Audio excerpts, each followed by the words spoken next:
Sir. Denise, welcome. It's great to have you here for our show. So what were you wearing?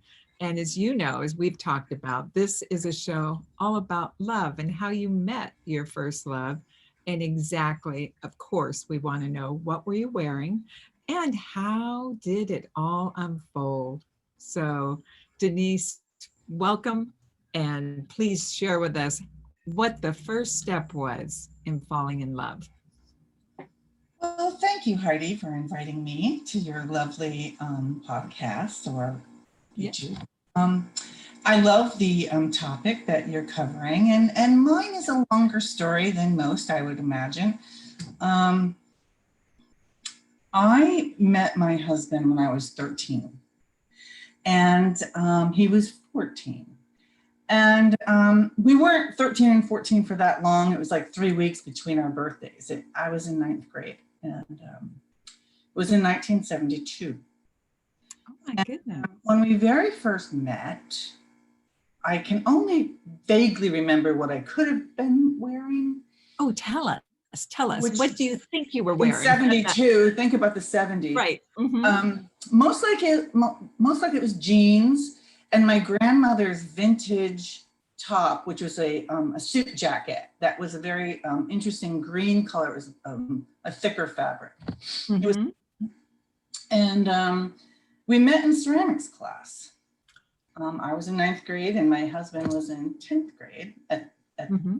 husband. This is the only husband, but so we met then, and we were taking a ceramics class, which I took actually all through high school, and we were learning how to center clay on the wheel.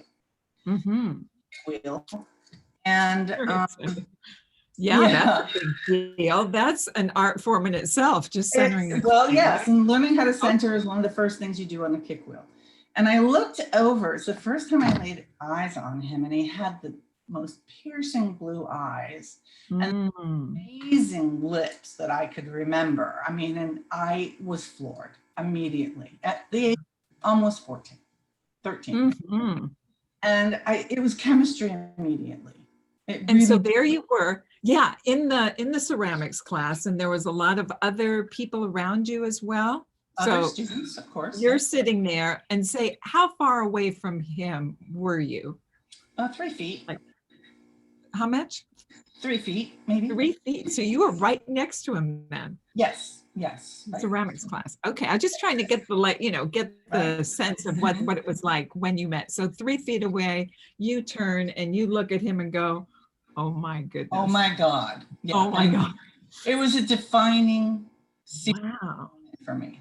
It really was. Mm-hmm. But again, I was only turning 14. Mm-hmm. The first time he actually asked me to go out was a dance. And still it was in 1972, but I had turned 14, he was 15. And he asked me if I wanted to go for a walk. And I said, of course. And then we got up to the courtyard and he asked if I wanted to go hang out in the dugout field. And I said, no. And I didn't date him again for a while, probably for a year. Until the end, and then we started dating at that point, and so we dated all through high school. And so it sounds like he was smitten with you as well as you being smitten. Yes, I would say he remembered that moment quite well. And our ceramic teacher was very special. How so? Happening, and he loved it, and helped me get to the next step, which is very interesting. My husband, Fran, was a year ahead of me in high school. So, and he was a senior, I was a junior. And then when, after he graduated, he was admitted to Rochester School of Design. And, but not until the following year. So he didn't want to wait that long, and he enlisted in the Air Force. No. He did. And oh dear. Yeah. So what happened then? I mean, Did you two talk about it, or did he just go off and do it, or what happened?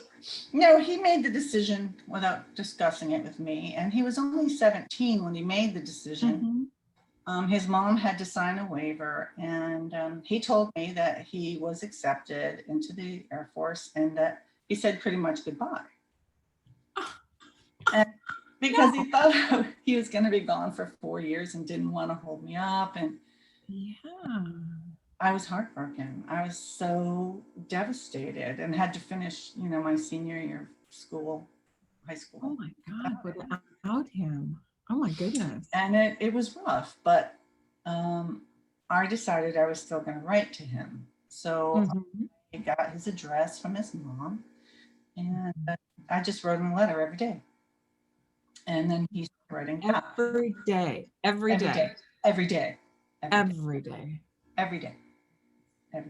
That's amazing. And he wrote me back every day. He came back for Christmas that year, and then he was shipped off to Guam.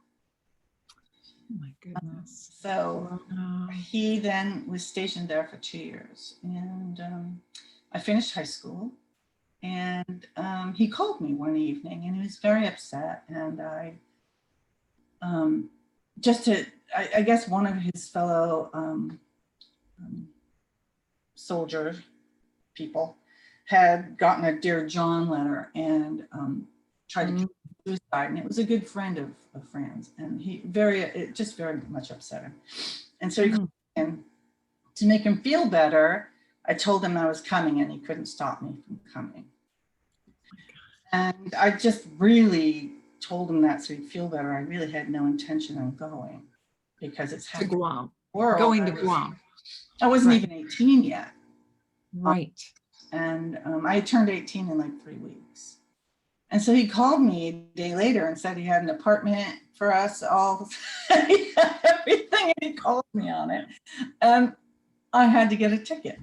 So that is amazing. No, seriously, that is an amazing story. You put it out there and he picked it up. Yeah. Oh no. Yeah. He right away, he just went for it. Yeah. And found an apartment off base in Dumont Village in Guam. And I bought a very expensive ticket. It cost $1,200 back in 1976. That's a lot. One way.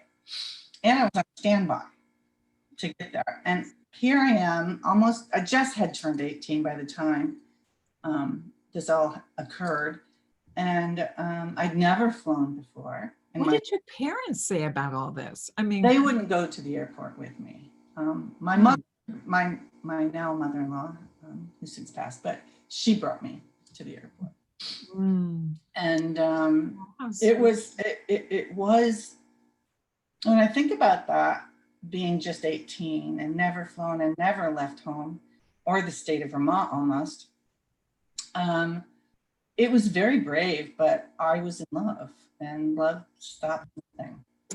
Love conquers all, as they say. It does. So I flew from Albany Airport to Chicago, from Chicago to LA, LA to Hawaii, Hawaii to Guam.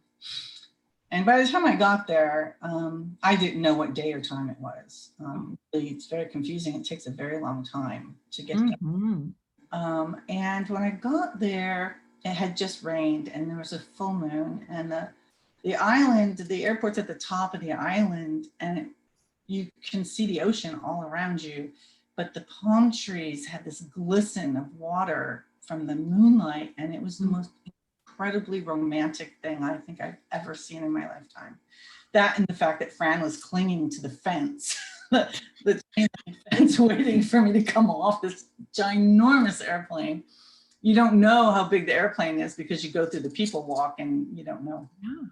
But, so I got there, and that's how really everything sort of started. In Guam, it was probably the most romantic time of my lifetime. It's a beautiful island, and I've never seen blue water. I'd never seen white sand. I'd never felt humidity like that before. It's very humid. Right. And I suppose Fran had a chat with his sergeant, and his sergeant said, how are you going to take care of this girl? And asked him all these questions. And so Fran was prepared when, you know, I got there, but he asked me to marry him. And Right when you got there? Is that about the next day or so? Once I got used to the time difference. And I said, big step. What did you say? I said no. I said no. I didn't want him to feel pressured to do it. You know, to make sure it was coming from the right place. I knew that's what I wanted, but I didn't want him to feel pressured. So I said no. So he looked at me with those beautiful blue eyes and said, coin. He said what? I missed it. What did he say? Let's flip a coin. This gets better and better. I love this. Okay, so you're flipping a coin over getting married or not getting married. Is that right? Heads we get married, tails we don't. Oh my goodness. All we had between the two of us was a nickel, and that's what we used. And I mean, we were very broke. We had no money. And so, of course, it was tails. We don't. Okay. Look at me so serious. But not of course, Denise, please. It could have been, it could have been heads. It said it could have been heads, would have been yes. Tails. That's right. And so it came up tails, and it said 2 out of 30. He didn't get the answer he wanted, so we're going to do 2 out of 3. I love and it. The next two came up heads. So you did. Okay, so what happened then? Then we went down and got our wedding license, and in Tumon Village, and Judge Paula Bate was our judge who married us. 2 of the Fran's good friends in the military were our witnesses. We of course went to our wedding on a motorcycle because that's the only vehicle that we owned. So, of course. Again, I had probably jeans on and a halter top at that point. But okay, for your wedding or the drive too? Okay, for the wedding. Great. Yeah. Fabulous. Hey, when in Guam. The only thing white I had on was my undergarments. Okay. Well, you know, that's the way it goes when you get married on Guam, and clogs. And And what did he wear? I think just jeans and a t-shirt. Really, it wasn't too special. It really wasn't. And his two friends that were with him in the military were with you? They were in uniform. Okay. Yeah. Sweet. Oh, it just sounds really beautiful. It really does. It was very interesting because the judge, after we got married, he said, pick up the divorce papers on the way out. He did. Really? Well, Guam is a gateway to the United States. And so there's a lot of Philippine people. There's a lot of people from other countries that want to marry the serviceman. Oh, I see. Okay. So that makes sense. His thought, however, we're both very Caucasian and American, but I don't think he really understood that, it really made Fran very angry, but we embraced it. And we had plans to get married in a church when we returned, but we liked it so much we decided not to change that. You liked it so much what happened in Guam, right? Honor that. That's beautiful. The thing is about that is that we had no parents to influence us, and to make a phone call to Guam, even to talk to my mother, was so expensive that it would never happen. So really not influenced. Our relationship started as a married couple, 6 months of very alone time, very together. And it was the most beautiful thing you could imagine. And the island, was so fun to explore. Oh, that is gorgeous. So we started out with a very, very good foundation of being together and understanding and communicating. That's what we really wanted. Both of us wanted it. And so we came stateside, and he was reassigned to New Hampshire. We lived there for a couple of years. And then when he finished the military, we moved out to California for him and myself to go to school. And I think that also we realized that the separation is so good for us to just be us. And that's one of the foundations of a lasting relationship, I think, is making sure it's just you. And you know, that's a very important part of making success. Well, that beautiful wedding was 44 years ago. We've had a long time together. Tomorrow's our anniversary, although it's already tomorrow in Guam. So it's really sort of now, today. So we're celebrating right here, right now. Right here, right now for 44 years. Right. That's beautiful. I'm sure we'll make it to 45. I'm sure you will too. Yeah, but I just heard a word of wisdom that it's really about the two of you and that you really laid that foundation 44 years ago in that first year that you spent, or however long it was in Guam, but just with that time together to really come together as one and to be there and to do that.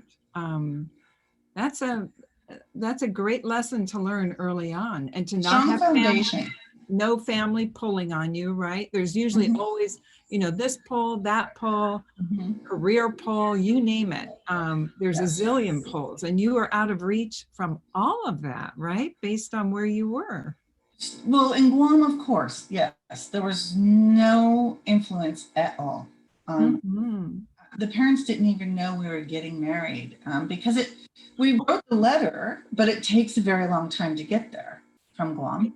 And so we were already married by the time, you know, they found late to do anything. Yep. And ironically, Fran's mom said, "How wonderful. You got married on our anniversary." And we had no idea. That interesting? Yeah. That's a synchronistic event. Yeah. Very interesting. Yeah. Neither of us knew. So that's fascinating that would just happen. Right.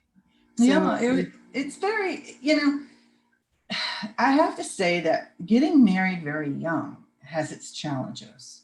But what were the challenges that you ran into? Well, you're not quite who you might be as you grow older. You're not, maybe you might not be able to communicate well. Your skills aren't up there yet. You might not fully understand the respect that's needed to each other because you're still in the early phases of love. You're in the very beginning of phase of it, and you might not know all of the things you really need to know for a lasting relationship, like parents and trust and those types of things that love in the long run. But those are very solid things you need to possess to make a successful relationship or marriage.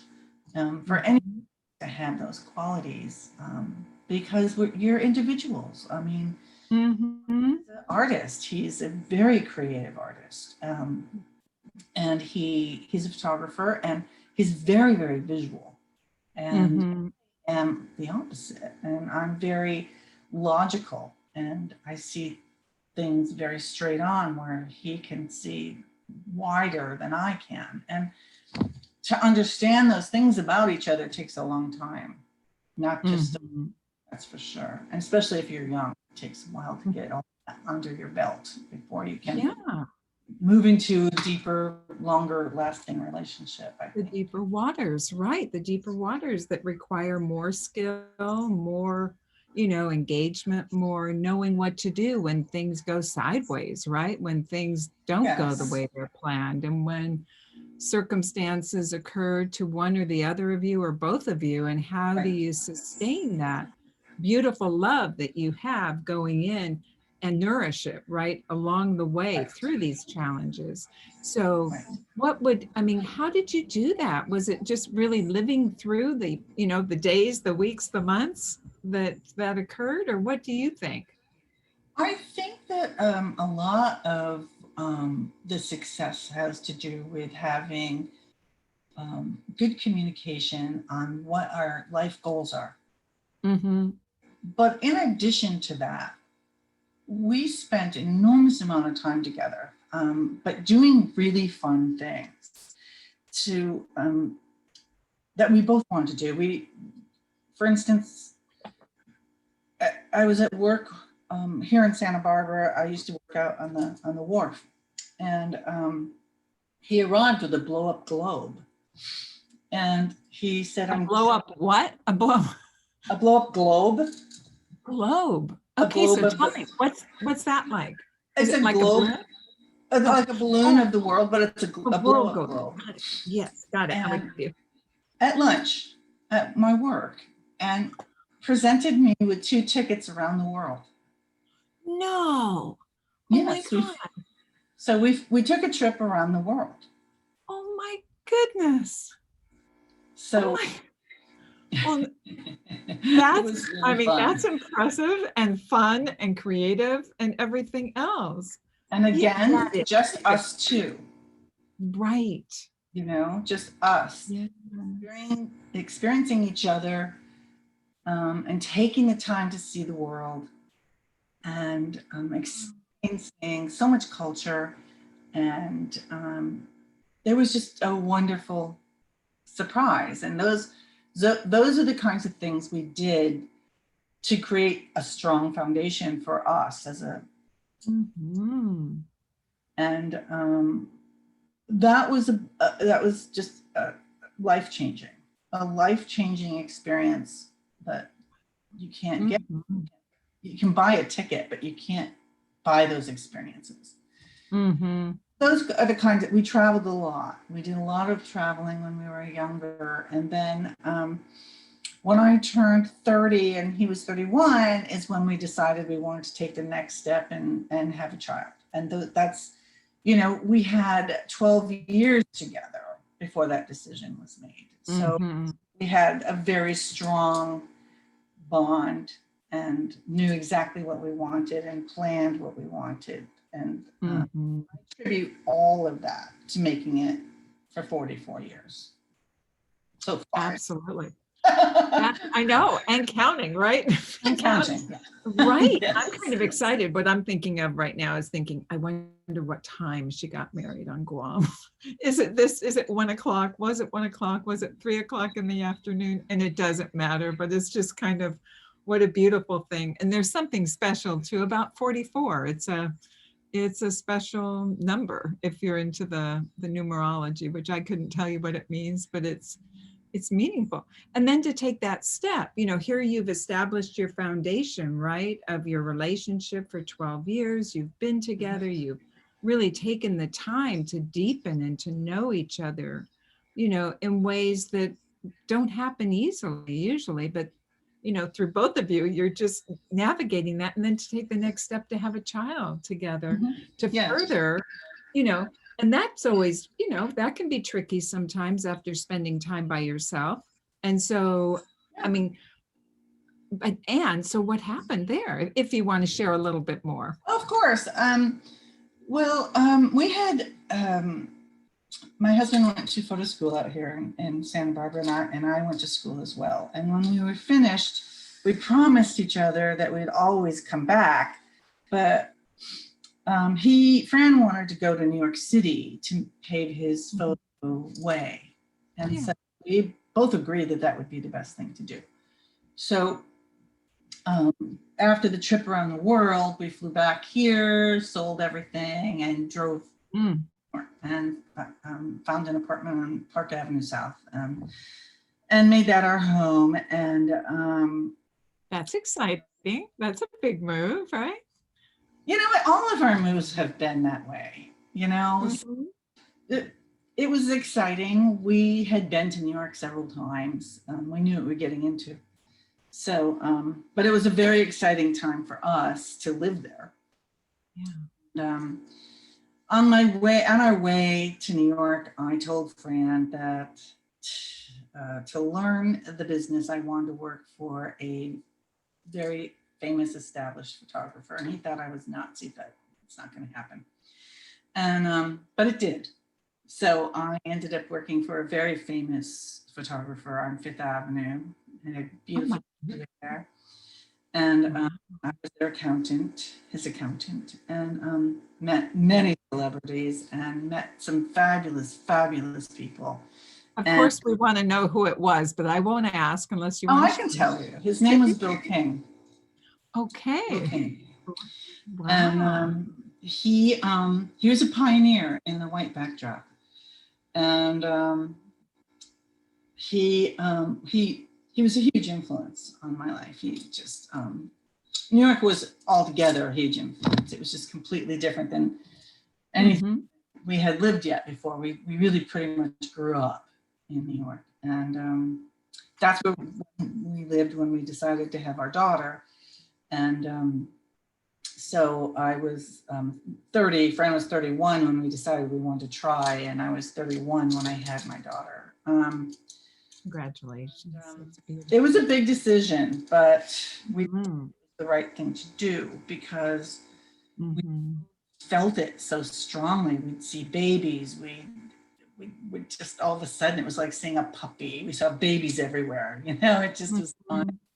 And so it was time. It was just time. It was time, and it was hard for me. I went to preterm labor and had to spend from 26 weeks on my back at NYU.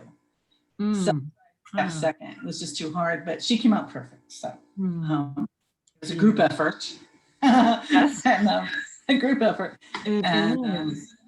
And that was just the next phase of being married, is the love gets even deeper. And when you have to start to juggle your careers and each other, you don't get as much time with each other, and you have a child, and you have to share. You have to share. Yeah. The love that comes into it doesn't make it harder. When you're ready, it makes it better. When you want it, yes. Yeah. Sounds like you both wanted it so much. We did so much, and we were very fortunate that it happened relatively quickly. So, and you know, the rest of it is just, you're going to hit rough patches and unexpected. And so how did you navigate the rough patches, having this beautiful foundation, this love, and yet the rough patches come? What happens then? Well, the thing is about rough patches is that it makes you dig down into your soul. And what you find when you dig that deeply, when it's a rough patch, is that you really love that human. You just, and you're going to come out of it.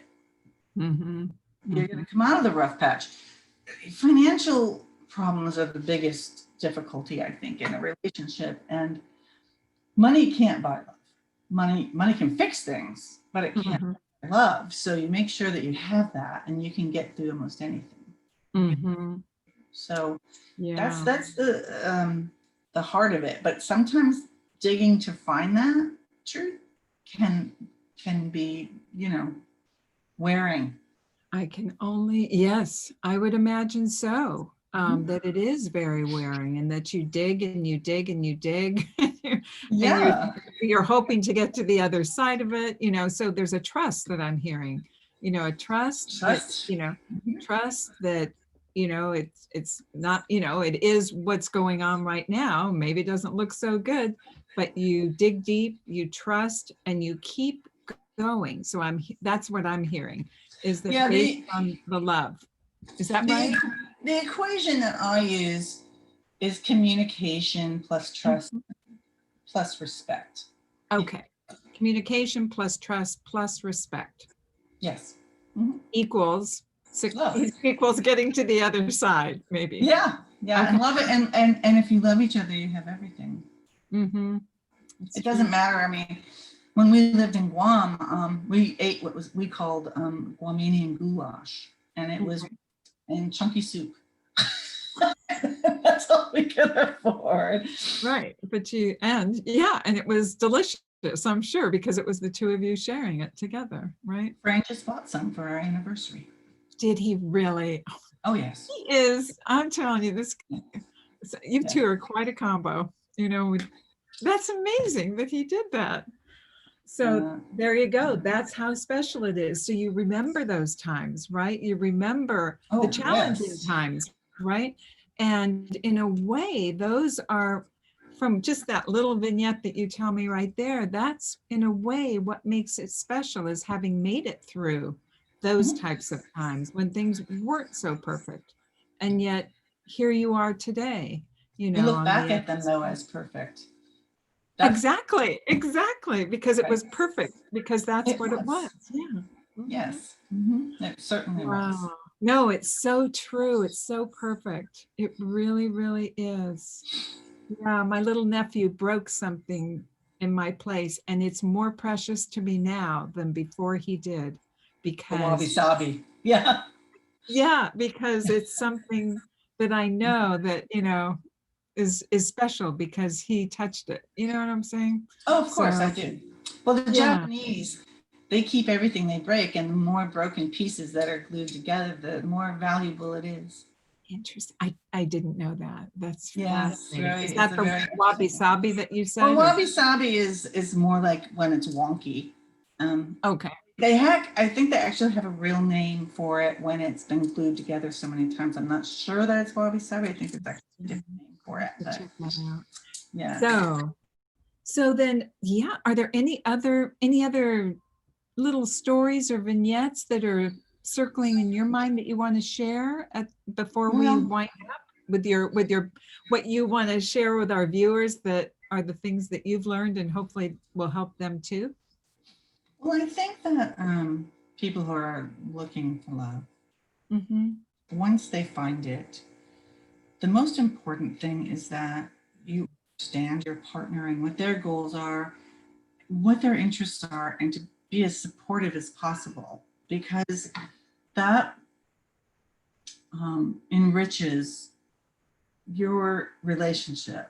You need to understand what they want to have in their life, and as long as it fits in with what you want to have in your life, then and you communicate that, then I think that you're off to a really great start. Really. And the truth is the most important key, I think.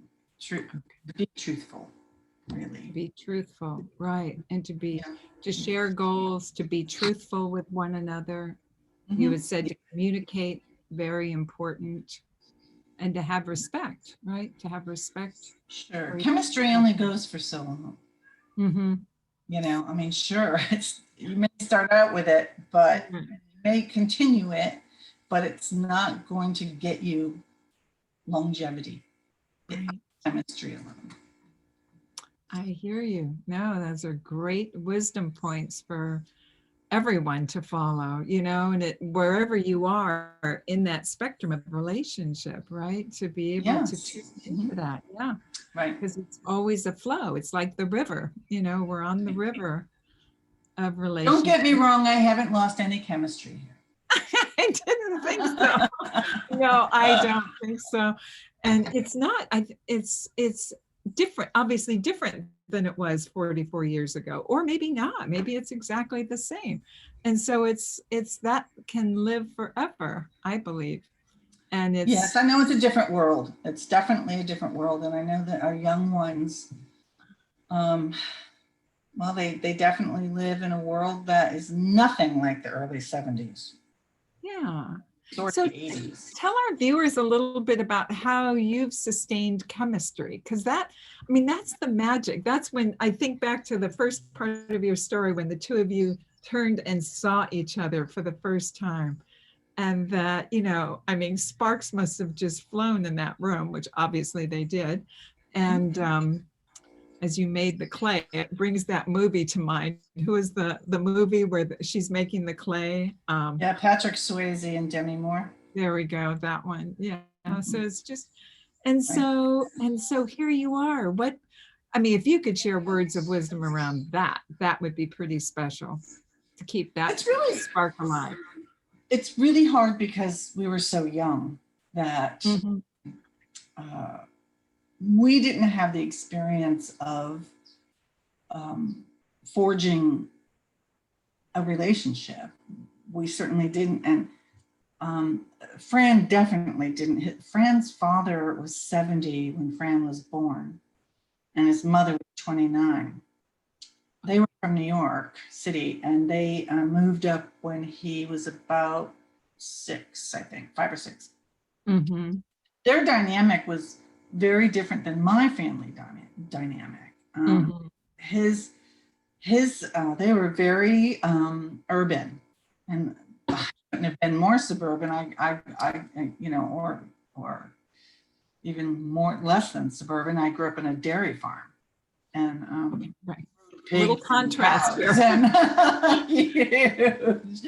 And Fran was very, very popular in high school, and just this little farm girl that didn't know anyone because I was bussed in for high school. So they already had relationships. All those friends group all knew each other from, you know, the very beginning, grade school. And so I had to forge my way. And so the fact that we had that chemistry was very interesting. And I think I had mentioned before, the ceramics teacher is very special. When Fran went off to Guam and I told him that I was going to fly out there, he actually took my portrait for my passport, a black and white portrait. And we kept in contact, and actually his son, who was much older than Fran and I, but we reconnected with more recently and hang out with him. And he made everyone feel fantastic in that class. So I don't know, he let us throw clay at each other, and he let us, you know, whatever we needed to do, and saw the relationship budding. But to keep that chemistry, it's amazing that we were able to when we were that young. And I lived 12 miles away, so I couldn't easily just walk over to his house at all. And it wasn't until Fran could get his motorcycle license that he could drive his motorcycle down to see me. So I don't know how we actually did it, other than the fact that I think we enjoyed each other's company. Right. Because we were so both. You were so young, right? You were very young. Yes, we were very young. But in a certain sense, I kind of think that we weren't, because one of the very fun things that we started to do, I think when I was 16 and he was maybe even 15, 16, we'd pick the best restaurant that we could find. And seriously. And we'd make reservations like 2 or 3 months in advance, and then we'd save up our money. We'd go shopping, buy clothing, for, you know, and then go out to eat and experience new food. And one of the times I remember that was just so beautiful was that we ordered Cherry's Jubilee, and we had no idea what it was. And they brought this little cart over. Right. They put the ice cream there, and they flamed cherries in front of us, and we were like, oh my God. And people would send us bottles of wine because they thought it was just so cute, and we were underage. That's adorable. It was fun. No, it was really fun. Interesting. Yeah, I love that story. That is just amazing when you think about it at 15 and 16, that you were thinking up, dreaming up these things to do, and then making it happen. Yes, we did. And the eating out thing was fabulous. That's just remarkable. I mean, that's adventurous. And your whole thing about going and jumping on a plane and going to Guam was just, and that you were kind of half serious. It's like you two are together, one starts the dream, the other one goes, sure, no problem. Yeah. Let's do it. We'll make And it so happen. really, what a team, what a combo, really. It's been an amazing Isn't it? It's just lifetime fabulous. with him. You are so sweet to share all this. Thank you. No, these stories are just so inspiring to me, to hear how your relationship evolved, how one adventure led to the next and to the next, and just really that leaping into the unknown, right? Leaping into those quantum leaps of, just beyond, and just taking a step and going because of love, because of falling in love. It was love, no doubt. There's no Still is. question about that. So, Yeah. oh, Denise, oh, this just leaves me wanting to know more, but I know we've got to hold on here for right now and let our listeners, we'll see if, I'm sure we'll have a repeat invitation to hear how your anniversary goes today, so that, or tomorrow, because I know today's the anniversary, but you're celebrating tomorrow. Is that we right? celebrate, yeah, actually on the day. We don't say, well, it's happening now. And since we moved back, we just use the time here, so yeah. But we both know that it's already here. And it's been way more than 44 years. I mean, that's just the actual marriage, and from 13 years old to be dating. Exactly. So yeah. It's probably almost 50 years for your anniversary from that first 49. Person. Yeah. Okay. Together. Yeah. Yeah. A long time. It is. Oh my goodness. This is fantastic. That is so fantastic. And just to go back to, so what were you wearing on that day that the two of you, glanced over and saw each other? I know exactly what that is, and I can see it in my mind's eye. And yeah, it was really special to us, even though I don't think the judge thought it was, but it was to us. And to get married in Guam, right? Oh, yes. Oh, yeah. My wedding license has the embossed stamp has a palm tree on it. It says Guam on it. Right. How many people, right, have an embossed palm tree on their wedding license? Right. He didn't get it. I mean, he just wasn't evolved, the judge, It's just he was in a different world. And that's okay, And that's okay. No, it's just what happened, and you can't make that up. Too bad that he wasn't more supportive, of course. And, you did it. It's like you just went ahead and I love the story about the 2 out of 3 after, Fran didn't get the first spin. It was like, let's up the ante here. Yeah. 2 out of 3. So there's just this desire that's moved you two forward, from one step to the next. It seems that there's a challenge in the way, and it's like, how do we just move beyond that? How do we move beyond that? And to this day, 44 years later and counting, obviously there's going to be a lot more going forward with a lot of adventure from what you had mentioned to me previously about what's going to happen now in your life. So very more exciting. To come. More to come when COVID is over. Mm-hmm. And I'm retired. Right. Yeah. I know. And get back so you can start doing this traveling again and keep going. Yes, absolutely. I think we're both looking forward to that. That's wonderful, Denise. Yeah. Well, we just want to wish you the happiest of happiest anniversaries, and thank you so much for taking the time to share these fantastic stories and the challenges as well. Thank you. You're very welcome. And it's been a privilege to share. Thank you. Thanks, Denise. I'll be in touch very soon. Okay, sounds terrific. Bye-bye. Okay. Bye. Bye.